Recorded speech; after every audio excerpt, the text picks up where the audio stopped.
شايف بشر ما يقدر دونك يعيش تصور كل لحظة لك أنا أشتاق كل يوم أحبك أكثر كل يوم أحبك أكثر. Assalamualaikum warahmatullahi wabarakatuh.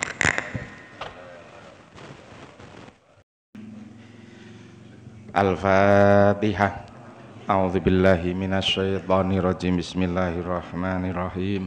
Alhamdulillahirabbil alamin arrahmanirrahim maliki yaumiddin. Iyyaka na'budu wa iyyaka nasta'in ihdinas siratal mustaqim siratal ladzina an'amta 'alaihim ghairil maghdubi 'alaihim waladdallin. Bismillahirrahmanirrahim. Afakullama ja'akum rasulun bima la tahwa anfusukum. Afakullama ana ta mongko ing dalem sumangsane teka ing sira kabeh. Afakullama ja'akum ana ta mongko ing dalem sumangsane teka ing sira kabeh.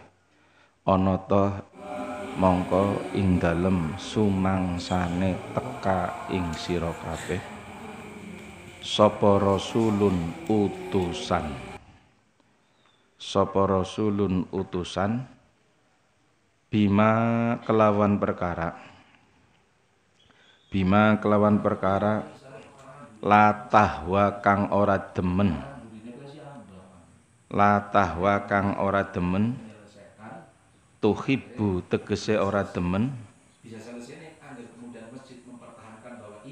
apa anfusukum pira-pira awak sira kabeh.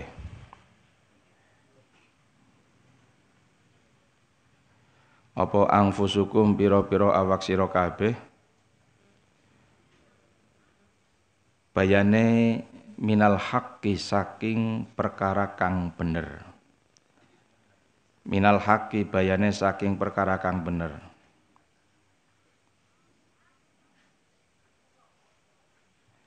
Istakbartum mongko nuli gumedhe sapa sira. Istakbartum mongko nuli gumedhe sapa sira. Takabbartum tegese gumedhe sapa sira. Gumedhe anitibaihi saking anut ing perkara kang hak. Anit tibaihi saking anut ing perkara kang hak. Lafat istakbartum iku jawabu kullama, jawabe lafat kullama. Iku jawabu kullama, jawabe lafat kullama. Wa huwa utawi jawab iku mahalul istifhami. Panggonane istifham, pertanyaan. Iku mahalul istifhami, panggunane istifham atau pertanyaan. Wal muradu utawi kang den parekake, wal muradu utawi kang den karepake bihi kelawan mahalul istifham iku auto bihu, meleh-melehake atau ngolok-ngolokake. Taubih itu meleh-melehake, bahasa Indonesia ngolok-ngolok. Iku atau bihu, meleh-melehake atau ngolok-ngolokake. Fafarikon lan ing pantan suwiji, fafarikon lan ing pantan suwiji minhum saking rusul, minhum saking rusul, minhum saking rusul kadzabtum ngoroaken sapa sira kabeh. Kadzabtum ngoroaken sapa sira kabeh ka Isa, contone kaya Nabi Isa. Wa fariqon lan ing pantan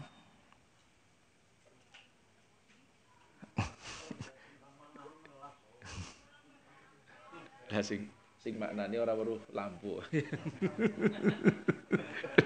Lah sing teng ngriku teng tundagan melasi ora bisa bermakna. Ya mlebune sing kosong papat ngomong. Sing tundagan kalahi mlebu sedulur. Berhubung aspirasi wong wadone njaluke pada dipateni. Biasa hari bengi biasa dipateni berarti.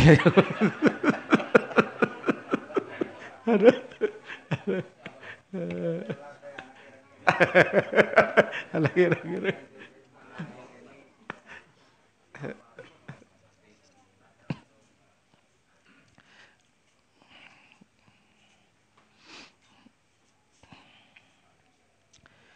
Wa fariqon lan ing pantan taktuluna padha mateni sapa sira kabeh. Lafat taktulun. Al mudhari utawi fi'il mudhari niku taktulun. Iku li hikayatil hali krana nyritakake tingkah al madiyati kang wis kaliwat. Ai qataltum tegese nrima sapa sira kabeh. Qataltum tegese mateni sapa sira kabeh. Ai qataltum tegese mateni sapa sira kabeh. Mateni ka Zakaria, kaya Nabi Zakaria wa Yahya lan Nabi Yahya. Jadi begini. Afakullama ja'akum rasulun bima la tahwa tuhibbu anfusukum minal haqqi istakbartum. Di antara yang disampaikan di dalam Al-Qur'an tentang karakter dan sifat orang Yahudi, mereka itu ketika disampaikan tentang masalah kenabian, kerasulan, orang Yahudi ini akan memilah dan memilih sesuai dengan seleranya. Kalau yang dimunculkan ataupun kalau yang muncul Rasul atau Nabi itu golongan dari kelompok Yahudi, mereka pasti senang. Pasti akan menerima.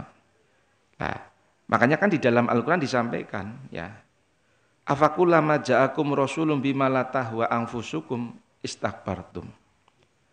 Ya, ketika kemudian Allah mengutus orang utusan, yang utusan tersebut tidak sesuai dengan seleranya. Nah, karena itu kan ya. Karena seleranya wong Yahudi kepenginnya sing dadi utusan Nabi itu mesti kudu wong Yahudi. Okay. Yahudi itu asalnya klan suku, ya, dari putra-putrinya Nabi Yakub alaihissalam itu Yahudi. Okay. Lah, ketika pada saat waktu Allah menurunkan utusan, kebetulan utusan itu bukan dari kelompok orang Yahudi. Maka mereka itu mengambil sikap merasa jumawa, sombong. Kalau sombong berarti orang gelem nerima. Ya. Takabbartum an itibai. Makanya tidak ada catatan, tidak ada sejarahnya wong sombong itu kemudian bisa ngikuti wong liya. Kepenginnya dipeluni orang gelem melu. Gitu. Ya karakter orang sombong itu ya jadi pemimpin mungkin orang mampu, kon dadi makmum pengikut kadang jerimpung. Nah niki. Jadi jenengan supaya dudu karaktere wong sombong tolong angger pas lagi dadi kemudian makmum ya jasokan tukang jerimpung. Ini karakter daripada wong sombong ini munculnya seperti itu, nggih. Nah niku. Lah orang Yahudi itu seperti itu, ya. Ketika yang dimunculkan Nabi Muhammad SAW, Nabi Muhammad ini tidak ada hubungan sama sekali dengan orang Yahudi. Jalur nasabnya Nabi Muhammad itu ke Nabi Ismail, Nabi Ibrahim. Nah sehingga ketika Taurat itu menyampaikan akan ada seorang utusan Muhammad bin Abdullah, dirunut ke atasnya Abdullah bin Abdul Muthalib, mereka tahu, oh ini bukan kelompok saya. Ya. Sebagai bukti bahwa mereka itu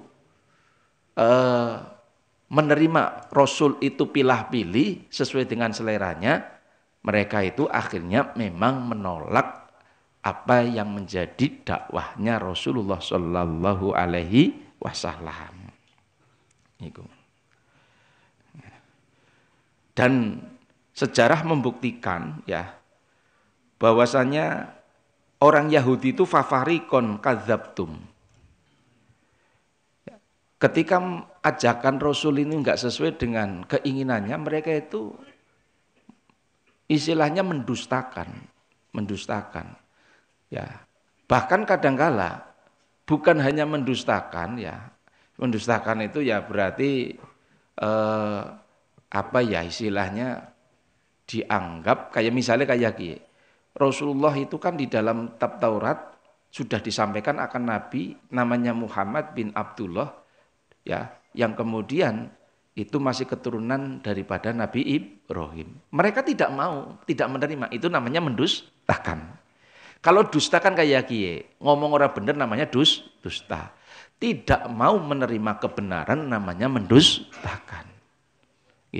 Ataupun sesuatu digawe-gawe itu juga mendustakan. Contoh, laka hadis kayak kie, barang siapa yang makan sarapan pagi maka akan kenyang. Ya misalnya, itu kemudian disampaikan, ini jari Kanjeng Nabi, namanya mendustakan. Ya, wong Kanjeng Nabi ora pernah ngomong kayak kowe. Barang siapa yang sarapan pagi maka akan kenyang misalnya. Nah itu namanya mendustakan. Nggih. Paham nggih? Nah, bahkan pada level wong Yahudi kue angger ora seneng karo wong sing diutus, itu sampai utusan be dipateni sedulur. Contohnya Nabi Zakaria, Nabi Yahya. Kalau mungkin sekarang, saya mungkin dianggap kriminalisasi, bukan kriminalisasi ulama, tapi kriminalisasi nabi. Sampai dipateni loh. Coba bayangkan. Makanya jangan punya berpikir ya kayak kita itu kan sebenarnya disuguhi sejarah tentang Islam di Indonesia, Wali Songo sing bisa mabur, bisa ngilang. Itu kan sebenarnya kalau menurut saya itu tidak sehat. Ya. Karena yang ditonjolkan bukan sisi perjuangan menegakkan Islamnya, tapi sisi kesaktiannya. Wong Nabi saja mohon maaf ketika perang Uhud itu sampai luka. Giginya tanggal gue sampai ucul. Sampai beliau itu terjatuh. Ya, dan Kanjeng Nabi itu pada saat waktu perang memakai baju zirah. Zirah itu baju besi. Orang kemudian kayak kita nonton film Wali Songo, gini. Yang kemudian ditonjolkan sisi sing luar biasa. Niki bahkan mohon maaf sekali untuk nanti sejarah kalau dibuktikan secara otentik sing kaya kowe kangelan. Jadi Nabi Muhammad itu ikhtiar, wong pan perang memakai baju besi. Dudu rumangsa Nabi terus wis meneh tak adepi dhewekan mboten Pak Riyono nggih. Ini pelajaran berharga. Nggih. Wong Kanjeng Nabi mawon sing dongane niku mustajab gari njaluk maring Gusti Allah, gari kemudian ngundang malaikat Jibril, nggih. Itu saja ketika perang ya ikhtiar yang gawa pedang, ikhtiare supaya orang kemudian ke pedang ke tombak itu memakai baju besi. Lah, baju besi itu yang menjadi di antara salah satu sebab tentang hukum diperbolehkannya gadai. Jadi suatu saat Kanjeng Nabi niku mboten gak ada duit, Pak. Jadi ngerjain dengan suatu saat orang dia duit, lawis biasa wong Kanjeng Nabi pernah kok. Akhirnya digadekan karo wong Yahudi. Ini yang menjadi dasar bahwa ketika kita hutangnya dengan wasikoh itu dengan jaminan, yang kemudian kita kenal dengan istilah hukum gade, itu hukumnya diperbolehkan. Tetapi diperbolehkannya bukan secara mutlak. Saya sering menyampaikan dalam forum-forum pengajian. Kalau panjenengan menerima gade, ya sudahlah, nggak usah kemudian kita mensyaratkan ya wis tapi nyong kudu nggarap 2 tahun 3 tahun oh ya. Kalau nanti mensyaratkan seperti itu, bahkan akhirnya gadenya kowe rusak. Ditampani baik, pan saprapat 2 juta, 3 juta, 4 juta, gitu mboten. Masalah ternyata wong kue pan balik nane jebule mampune 5 tahun, ya ora masalah, wong nggak ada transaksi. Kalau nanti kita itu ada transaksi mengambil kemanfaatan gade disebutkan tadi sebagaimana misalnya nyong kudu nggarap 5 tahun, kudu nggarap 4 tahun, nggarap 3 tahun. Itu masuk dalam kategori hadis kullu qardin jarra naf'an fahuwa riba. Ini dikhawatirkan panjenengan itu dengan syarat-syarat itu masuk dalam kategori terjerumus riba. Jadi panjenengan wong nawani wong gade misalnya pan gade sawah misalnya Paryono. Ya wis sapira 3 juta, ya wis tak tam. Sudah selesai. Jebule wong kok bisa nyaure 10 tahun ora apa-apa, Pak. Tapi kalau kemudian kita mensyarat ya wis ora apa-apa, seprapat 3 juta tapi nyong kudu nggarap nganti 5 garapan. Ora kaya kowe nyora gelem. Niki mboten angsal. Kenapa? Wong gade itu kan berangkatnya adalah hutang. Cuma hutang yang ada wasikoh, jaminan. Lah, borek. Lah, ketika kita itu memanfaatkan daripada barang gadenan, aja disyaratna. Karena kalau disyaratkan, itu menjadikan hukumnya bisa terseret ataupun masuk dalam kategori hadis kullu kullu qardin jaro nafan fahuwa riba. Makanya tulung nggih pelajaran nggih. Jenengan ora gelem misale nampani ya ora usah, ora solo biasane berong tahun. Kita nggak usah menakar sesuatu dengan kebiasaan. Karena gada itu bagian dari muamalah, yang muamalah itu ada payung hukum daripada syariat, ya kita merujuknya pada syariat duduk kebiasaane. Ya tulung ibu nggih, sawise diterangna kaya ge, jenengan umpama panampani gada ya ditampani tapi laka syarat, misalnya panjenengan umpama misalnya lho kan 1 tahun pan dibalik kena. Lah jelas gade itu kan motivasinya adalah menghutangi itu motivasinya adalah ta'awun alal birri, tolong menolong. Semangat gade, semangat daripada hutang piutang itu tolong menolong, Pak. Jenengan ngertos napa mboten? Wong ngutangi karo kemudian wong sedekah. Ada sebagian ulama yang mengatakan pahalanya lebih besar dibandingkan wong ngutangi. Kenapa? Wong ngutangi mereka yang datang pada saya wong butuh. Wong sedekah, nggih. Misale Pak Haji Imanullah disedekahi dening panjenengan, nggih. Belum tentu butuh. Wong beliau ora doyan daging wedhus kok dinen daging wedhus misalnya kaya kowe. Makanya menawi mboten doyan ngubungi kula nggih, Pak nggih. Ini satu contoh. Tapi ketika wong kemudian utang karena dia butuh. Nggih. Jenengan pas nenen sesuatu belum tentu sing dinen itu adalah butuh. Nen gula jebule wong sing nen gula itu orang mangan gula. Ayo. Kira apa mboten? Nah, ataupun nen apa jebule ngapunten nen kangkung jebule wonge asam urat. Ayo. Nah, ini satu contoh. Ini alasan yang digunakan oleh ulama, konon katanya wong kemudian ngutangi itu adalah pahalanya lebih gede tinimbang sedekah. Tapi ki aja nggo alat, nggih, sampean ngerti apa ora ya? Jere wong utang iku pahala kudu nyong utang. Enggak bisa ya. Yo tak nen motivasi mbokan ana wong butuh nemen, toli wonge ya bener-bener ari diutangi ya kelingan, ora kelalenan ya. Nyong ora muni bedut ora kelalenan ya. Ya ini jadi saya sampaikan ini hukum itu bukan konteksnya jenengan kok kampanye terus utang mena-mene ya. Kok jare pengajian waktu nyong esuk ngaji iya, jare wong utangi balane gede men yuk nyong melu utang kaya kowe aja nggih. Paham nggih? Nah, makanya kalau kita suatu saat nampani gade Ibu, pan diterima ya terima, resikonya ngerti terima jenengan ternyata wong sing duwe gade setahun balik kena ya jenggung ngedumel. Ditampani. Wong jenengan semangatnya dudupan luruh manfaatnya tapi semangatnya nulung. Tetapi angger wong ki ora paham kiye, pasti sing diincer itu adalah kemanfaatannya. Ketika kemanfaatan itu disyaratkan bahaya. Contoh kayak gitu, tak jelasnya utang dingin. Ana wong utang misalnya 100.000. Terus ngomong, ya wis ora apa-apa tapi balaknane 105 ya. Kowe kan ada syarat, gitu mboten. Maka 5.000 itu menjadi haram dan riba. Ana wong utang 100.000, laka syarat apa-apa, balik nane karena terima kasih 300.000 Pak, halal lan toyiban. Gak ada syarat. Bahkan Rasulullah itu menganjurkan ketika kita punya hutang lantas nyauri itu ahsanal qadha. Ahsanal qadha itu dengan cara ada ungkapan terima kasih bahasa wong Jawa. Nggih. Ora ketang misalnya rokok saler kena ya. Sing penting gawe bunga wong sing ngutangi tetapi aja disyarat. Weh. Sing siji haram 5.000 tapi ana syarat. Sing siji 3 kali lipat, 2 kali lipat ya, bahkan 3 kali lipat dong nggih. Itu halal karena lakasa. Ini persis jenengan garap nganti 10 tahun beke dibalik. Nah, laka syarat ya halal tapi garap setahun ketika disyaratkan ya wis sampai kudu nyong garap 1 tahun Bapak, itu hukumnya mboten angsal karena disyarat. Nah, walaupun tidak kupon misalnya kita berapa kebiasaan kan digarap. Nggih, sing penting laka syarat, Pak. Yang menjadi persoalan kan syarat. Gitu mboten. Memanfaatkan barang gade, para ulama sepakat hukumnya boleh. Makanya karena kebolehan itu aja disyaratna. Aja janji, Pak. Nggih, aja disajikna, aja dikesepakati dalam waktu transaksi. Ya wis mene. Ya, sapira saprapat saat 3 juta ya wis mon. Ya selesai wis. Di dalam keterangan al-adah mutorid ya, al-adah mutoridah, kebiasaan itu yang al-hukmu ya. Ya, di dalam satu hukum kebiasaan adatul mutorid itu menjadi salah satu sesuatu yang boleh dilakoni. Kebiasaannya itu kan barang gadian dipegang oleh wong sing nampani gade terus dimanfaatkan.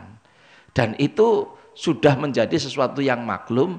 Mengambil kemanfaatan barang gade kue oli, makanya karena kita mengambil kemanfaatannya itu hukumnya adalah tidak boleh disyaratkan. Kecuali nih jenengan nampani gade tidak mengambil kemanfaatan tapi menyaratkan, tapi sampean nyaur kudu setahun ya, 2 tahun, itu nggak masalah.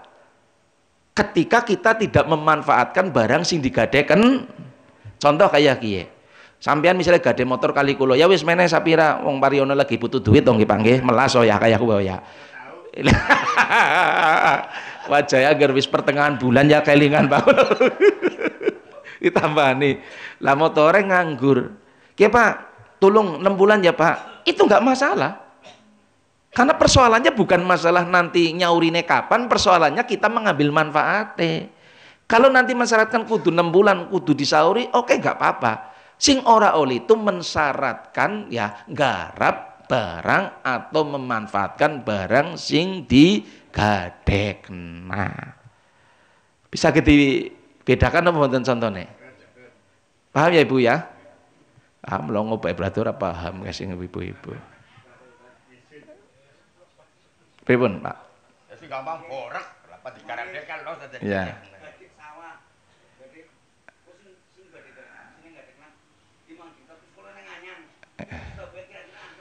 Kalau transaksi nilai gade tidak menjadi persoalan. Sing penting kayak kue bahasa nyong garap itu kan bahasa memanfaatkan barang gadean. Gitu mboten.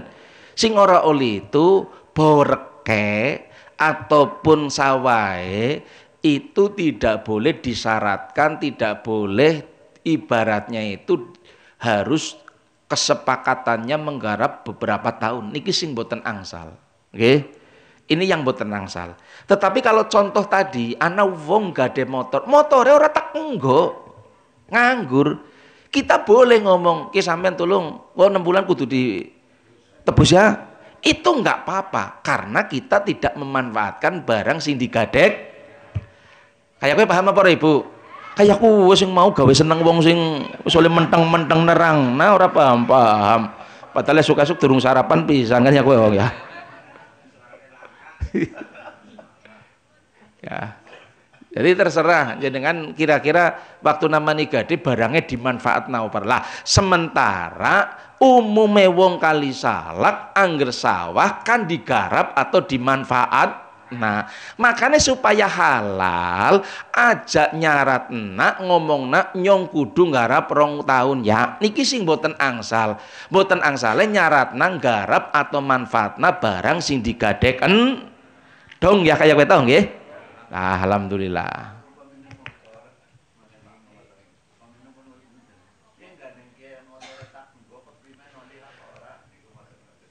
Niku sudah menjadi kebiasaan umum borek we oli dimanfaatna. Gitu mboten.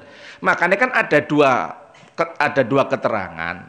Angger kemudian boreke barang sing digadekna nyong orang ngambil manfaat karena nyong motor akeh ya Bu ya. Misale nggih. Lah terus kowe ana wong gade motor, terus wong nyaratnya wis ki aja suwe-suwe ya 5 bulan kudu disaur, ora apa-apa. Gitu mboten. Karena nyong kowe ora memanfaatkan borek kayak gadeane. Sing ora mau nyarat nak nganti misale nyong kudu ngarep 2 tahun itu kan ana perjanjian barang sing digadekna atau boreke kudu digarap dening wong sing nampani gade nganti 2 tahun. Lah kowe kemanfaatan sing kaya kowe sing disyaratna ora oleh Ibu, nggih. Paham nggih? Nggih.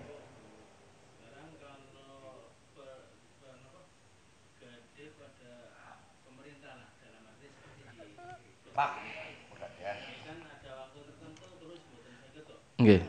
Ya. Jadi sebenarnya slogan apa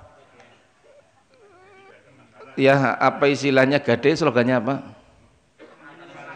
Ya, mengatasi masalah tanpa masalah itu mengatasi masalah dan bermasalah sebenarnya. Karena begini, Kalau syariat agama Islam, ini deling-eling ya Bu ya. Ana wong entah utang ning bank ataupun gade. Katakan misalnya panjenengan sing dadi kemudian jaminan ning bank itu misalnya adalah umah, atau kemudian kita itu cukup duit kemudian menggadekan barang. Utangnya 100.000, barangnya kemudian 500.000. Instansi atau orang itu tidak boleh mengambil pusat, tapi menjual barang itu regane 500.000, sing dicukut 100.000 nggo instansi nggo gadiane 400.000 dibalik nak karo sing barang. Kowe angger menurut hukum. Ya, makanya mohon maaf sekali, walaupun saiki gade anak istilah gade syariah, itu hanya propaganda kayak bank syariah. Kenapa saya katakan bank syariah pun tidak ada bedanya dengan konvensional. Konon katanya bank syariah itu mengacunya akad mudorobah. Angger ning kitab-kitab ya Orosadu atau kitab Fathul Qorib. Mudorobah itu bagi hasil. Wong ngarani bagi hasil kuwe, angger bange lagi kemudian pahalane naik, pahalane kemudian pahala, maksudnya labane naik, maka dia pun mendapatkannya adalah sesuai dengan kenaikan laba. Kalau kemudian kita transaksi di bank itu misalnya dapatnya 1%, 1% terus. Dan kita nggak tahu lagi bati apa lagi bangkrut. Kalau mudorobah seperti itu, angger labanya itu lagi naik bisa mendapatkan 10%, angger pas lagi kemudian sepi bisa jadi dapatnya 1%. Dan itu hak yang memang harus diketahui oleh pihak wong sing kerjasama, dan hak yang harus diberikan oleh orang-orang yang kerjasama dalam hal ini, termasuk wong sing ibaratnya apa istilahnya nyimpen duit ning bank.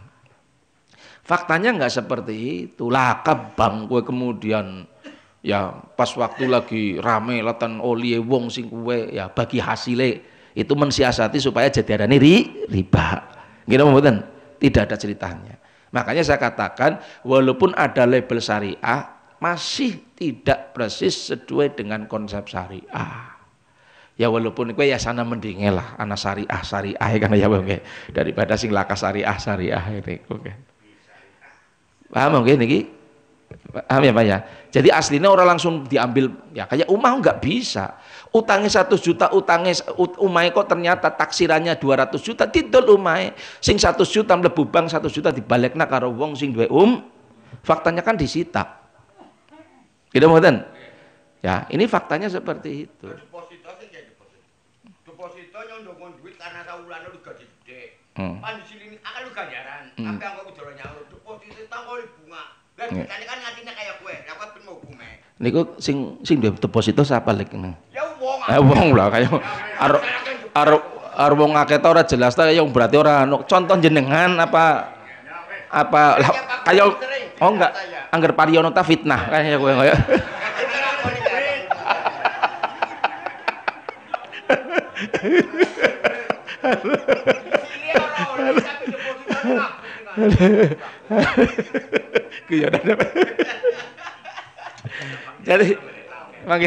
jadi memang mohon maaf sekali ya. Mangke tak jawab niki walaupun nggih. Jadi pokok produk perbankan sing penting kula niku niate ketika duit nelah ning bank kowe lah tujuan apa sing penting keamanan selesai. Bagiane namanya deposito ataupun misalnya apa ya, sing penting niatnya supaya keamanan. Wong buktine mohon maaf sekali, kayongane wong ndelah duit ning bank ora muni tambah akeh, malah tambah karena pajaknya kan wonten lho ya. Ya ini fakta ini. Coba sing misalnya tabungannya duit ning bank ana ayo mesti orang ngaku mesti kan mbok kadut tagi. Ya niki. Faktanya seperti itu. Administrasinya mungkin lebih banyak tinimbang untuk biaya kowe mau bagi hasilnya. Makanya solusine niki supaya kita waktu menaruh duit ning bank kowe laka macem-macem entah arane riba atau mirip riba, niate siji sing penting adalah ning bank keamanan. Titik.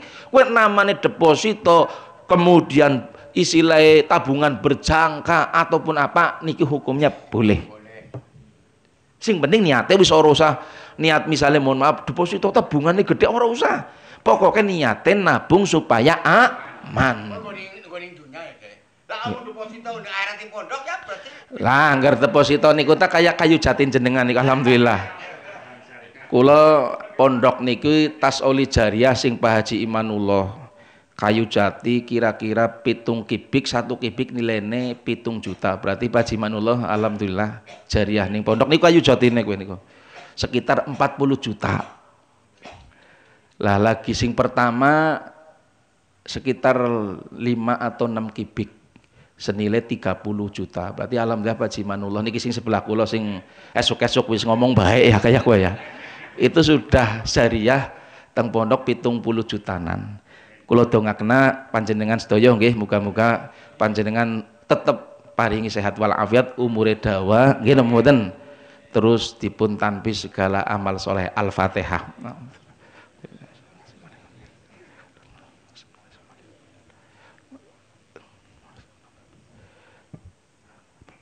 Lah niku ngejangan ningali niku jatine sing pada gludak niku Ibu.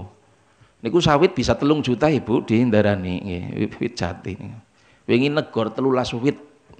Jere esi anak, engko anggar masjid aja khawatir mumpung nyong esi urip kena ya gue ya. Alhamdulillah dudu ngomong tok nyata jebule. Wah ya. Ya. Durung ning sawah kae ning sawah prake gili sepuro ya. Wis pokoke juragan jati pokoke ya. Lah. Nggih. Niki luar biasa sedulur. Jadi walaupun wong kaya-kaya tapi anggar masalah jariah kowe paling ngarep. Mboten beliau malah sering marani meneh. Oh ya. Diparani tang mboten. Oke, ben jariah ora terpaksa aja nganti diparani. Wis wektale sampun telas nggih.